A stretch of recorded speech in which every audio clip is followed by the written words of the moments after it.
Shalom, call, hello, Yahweh Shem Shabbat Hashem Kodash, double honors to the elder apostles and elder bishops of GMS, even the elders that came before them that taught us the truth. Shalom and salutations to all the brothers that push the word of truth and the sincerity, the hopeful elect tabernacle of David. 144,001 third, the hopeful elect of Israel, my brother Yahshua. Back with the WW3 Daily Update. Shalom and salutations to you all. Today is War and Rumors of War Tuesday, where we take Matthew 24 and 6. Read that. And you shall hear of wars and rumors of war. That famous phrase. See that ye be not troubled, for all these things must come to pass, but the end is not yet. We go in and we look for the similarities in the different versions. NIV, rumors. NLT, threats. We got rumors and threats. Rumors, threats, and news. Rumors, threats, and news, and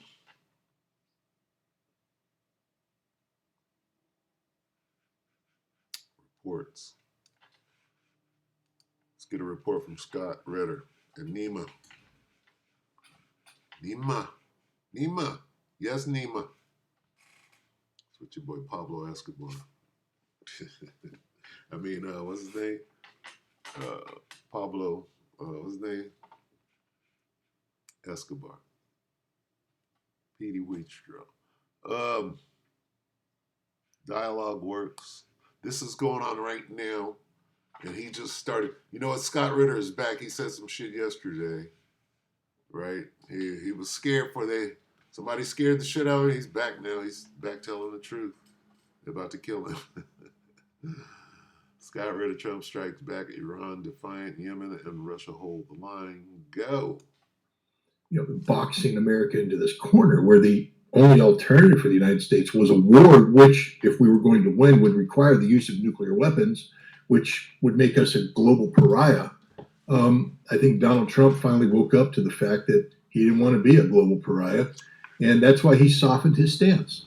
He stopped talking about, he stopped sending insulting letters to the Ayatollah Khamenei. He stopped talking about you have to get rid of, you have to cease your friendships with this, you have to get rid of this, that, and the other thing. And the only thing they're talking about right now is Iran's nuclear program and the military aspects of that program. And the Iranians are sitting down and listening because I believe there will be a compromise. I believe there will be a JCPOA type settlement that will be, reached between the United States and Iran. Whether this is able to be turned into a treaty or not, I don't know. But I think Donald Trump, as he campaigned on, doesn't want a war with Iran.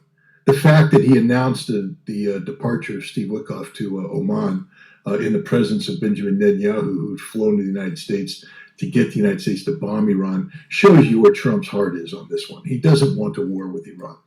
The problem is the peace through strength mantra that the United States has adopted, where Trump feels a need to lead off with just ridiculousness, maximum pressure. That turned the Iranians off immediately from any potential negotiations. Then the insulting letter, that shut all doors. But the doors got open, as I said they would, because Iran was about to disappear as a nation state.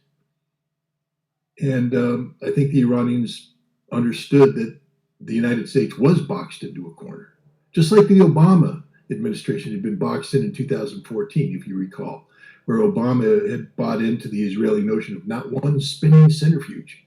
We're not going to allow one spinning centrifuge. And if you don't shut down everything, the military options on the table, and the Iranians like, okay, if you got to do it, you got to do it. And Obama's like, well, I don't want to do it. So next thing you know, they have secret negotiations that lead to the JCPOA. Not because the Iranians were begging for it, but because the Obama administration had boxed itself into a rhetorical corner. And the Trump administration has done the same thing here by leading off with maximum pressure, by threatening military force, when confronted by the fact that the Iranians weren't going to bend the knee. Trump softened. And as soon as he softened, the Iranians softened as well, because neither side wants a military action.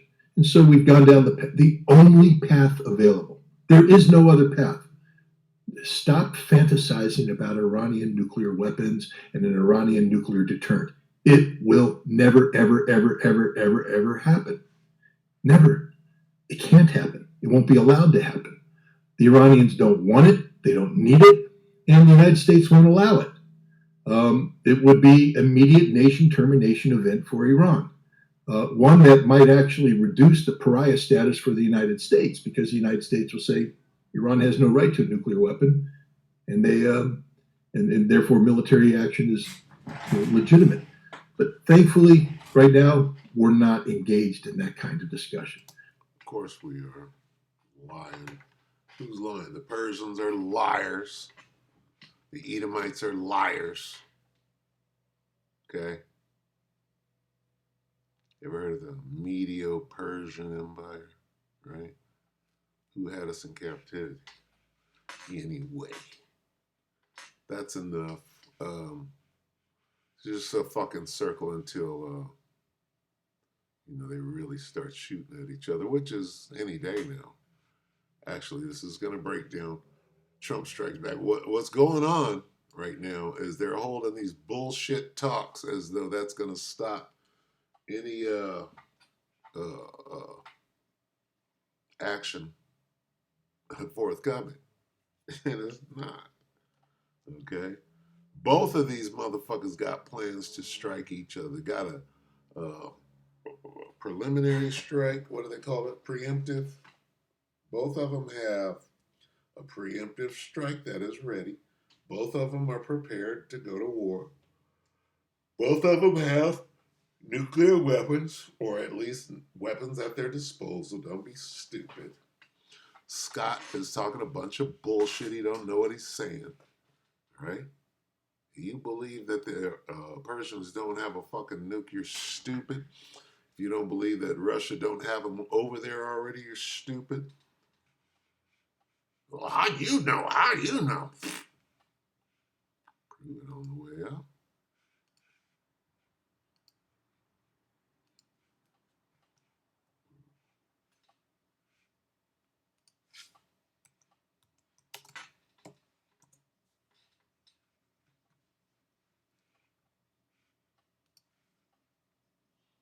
We'll go directly to it. Ezekiel 38:7. Be thou prepared, Russia,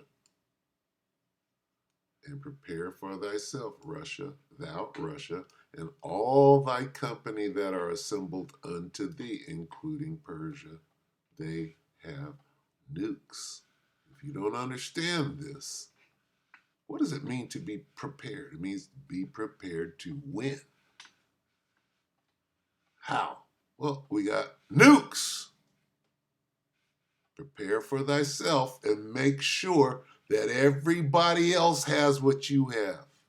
Even these Africans, guess what? They got nukes too. You think they don't?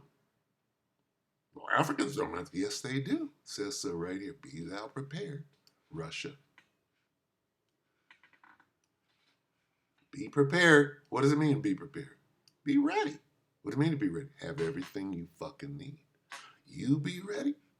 Make sure you're ready. You and everybody. From Iranians, Africans, Turks, Syrians, and Chinese, Koreans, right? Whoever's on that side. BRICS, India,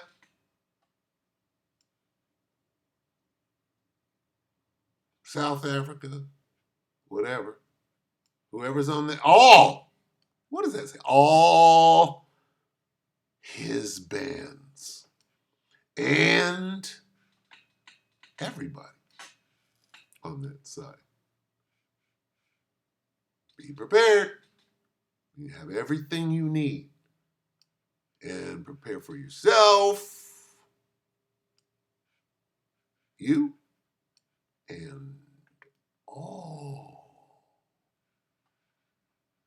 And when you make sure they got everything they need, then you having everything you need are going to block anybody from fucking with him. Now you tell me if Iran has a nuke.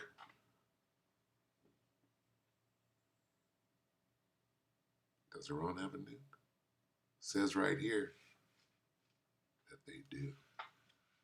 They got as many nukes as Russia does. If you don't understand that, you don't understand what's going on in Texas right now when an idiot thinks he can walk up to another man, put his hands on him, and somehow the other person is wrong. You fucking don't understand shit. Okay? I'm going to close it with this.